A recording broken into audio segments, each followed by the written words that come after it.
टडो मोहम्मद खान ज़िले जे शाह अब्दुल रहीम बुलड़ी पारां जाड़ावा ॻोठ हाजी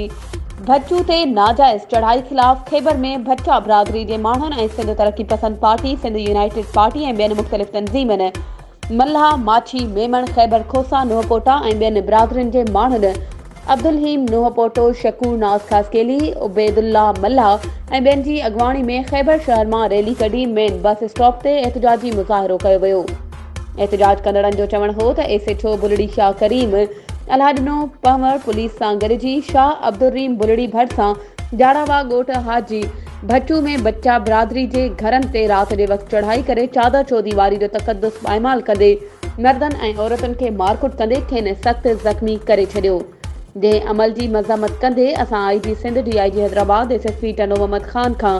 पुरज़ोर मुतालबो करियूं था त पुलिस गर्दी ऐं दादागिरी जो नोटिस वठी कूड़ा केस ख़ारिज कया वञनि ऐं भच्चा बिरादरी सां इंसाफ़ कयो वञे। वधीक ख़बरुनि ऐं अपडेट्स जे लाइ असांजे चैनल खे सब्सक्राइब कयो ऐं हा, बेल आइकन खे प्रेस करणु न विसारिजो त जीअं असांजी हर नई अचण वारी वीडियो तव्हां ताईं पहुची